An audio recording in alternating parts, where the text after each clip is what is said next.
Hey, what's up guys? My name is James and this is Brahman Art. For this video, I decided to draw the Last Airbender, the Avatar Aang. It's a very cool TV series when I was a kid. Very inspirational. The characters, the entire concept, the environment, it's all very well done. And it's one of those things that inspired me to do what I'm doing at the moment. So one day I just decided I'd like to draw Aang and see where my current level's at, and yeah, just have fun with the process. So as all my illustrations start, I decided to lay down what kind of pose the subject would do. So I went for the classic closed fists together, and it's like his pose when he starts, before he gets into the avatar mode.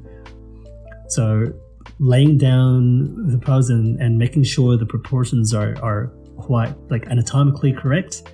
And I also used a couple of references in this piece, mainly the original artwork for the avatar, and also some poses wherein some pictures wherein he does this pose, just to give me a good idea how it works. And you know what, as artists, it's completely acceptable to use references. Like my previous illustration, after doing the initial sketch, and it's one of those really messy lines, I put that sketch in one layer and reduced the opacity to 50% to make it a little bit faded in order to go with the inking phase. Inking phase is just a term for me to trace my initial sketch and make sure to lay down cleaner lines before you start painting. Now, before painting Aang, I always would recommend you painting the environment first. It's a good way for you to determine if the whole illustration that you've imagined would work quite well. And it also, the background always, more often than not, it dictates the lighting of your subject, of your point of interest. So in this particular background, I decided the light source would be directly behind Aang. So the shadows would be casted in front of you naturally, because you are against the light.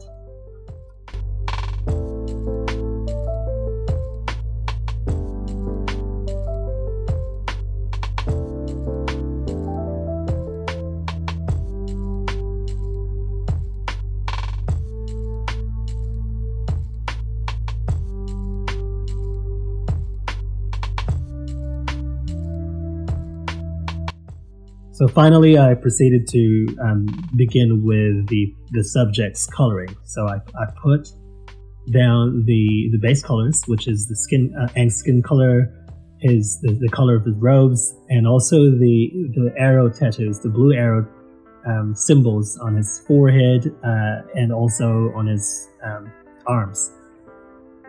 And then I proceeded to put in the shadows, which is because the light source is behind him.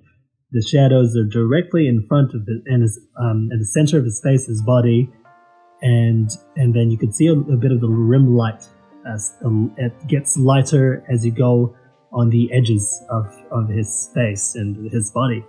So that's where I saw, or where I figured the light source would be coming from, or the shadows would be casted, and I also checked some references and what would that look like when the sun or the light is behind you.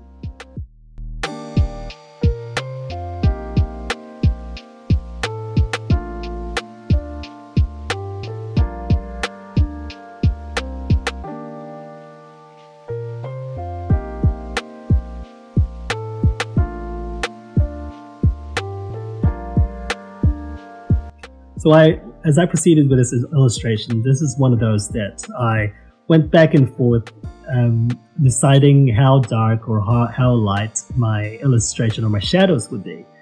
So as you can see, I figured the shadow in front of Aang's face isn't quite as dark, so I went in and put like a bit of aggressive dark skin tone and see where that leads. And at the same time, starting those rendering techniques, which is pretty much like a paint and carve process where I paint on one layer and then I carve what paint I don't need, and I do that each layer. So making sure whenever I put a new color or a different color, make sure to put it on different layers so I can easily carve it away if I don't need it.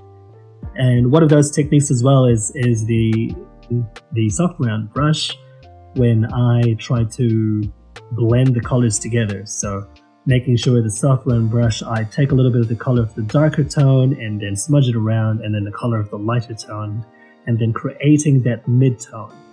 So I work on that slowly, and yeah, just refining it each time. It's a very time-consuming step, but it's mostly the most fun. Like, that's when your subject, your illustration starts to take shape, and it's a really therapeutic process. Now, make sure to take advantage of your layer blending modes.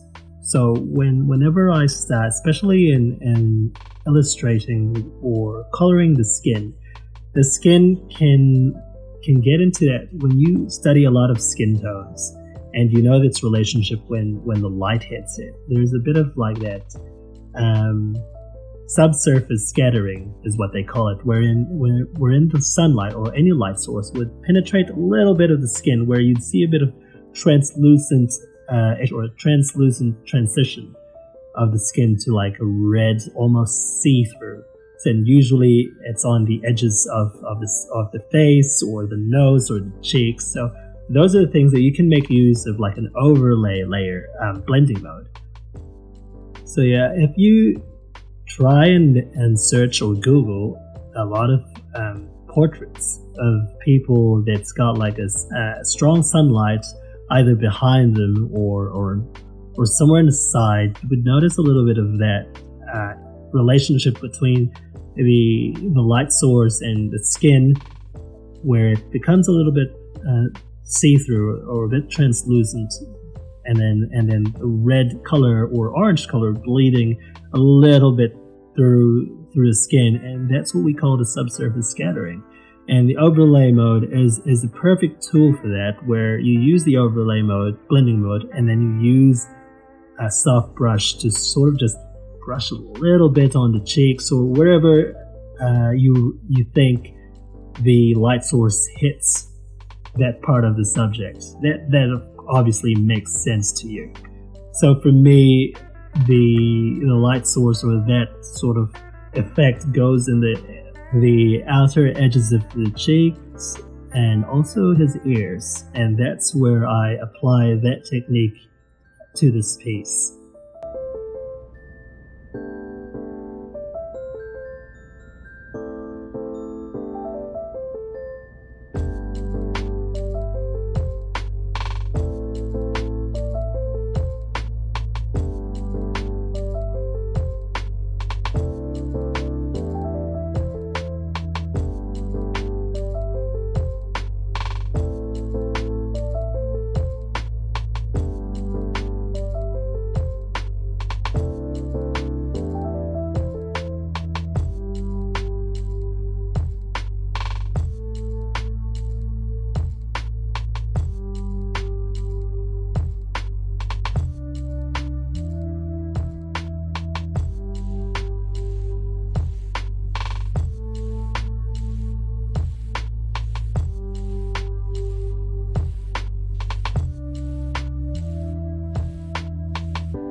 Now the final touches of this illustration is I added a little bit of his air bending effects. So I used the lasso tool to sort of make some random air shapes and then put the opacity a little bit lower to like 80% and just color the edges of like an off-white up of the Photoshop. So these tools are really helpful to make sure your illustration pops a little bit and not like blurred or pale.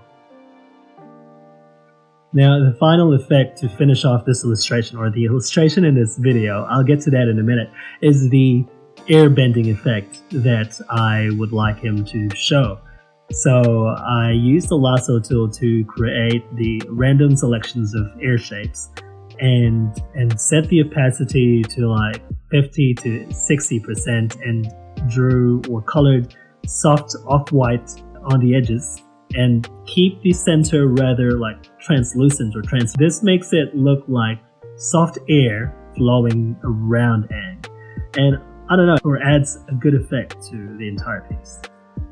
And yeah, I think we're at the end of this video.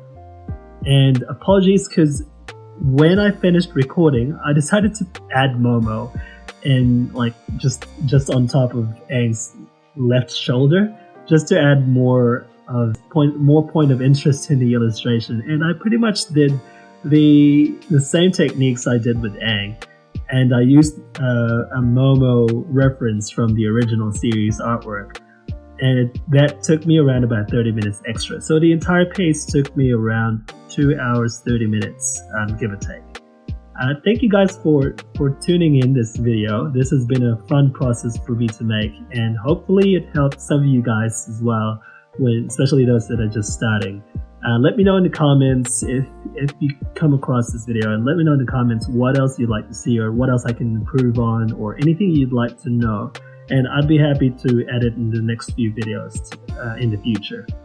So you guys have a good weekend, and see you guys next time. Bye.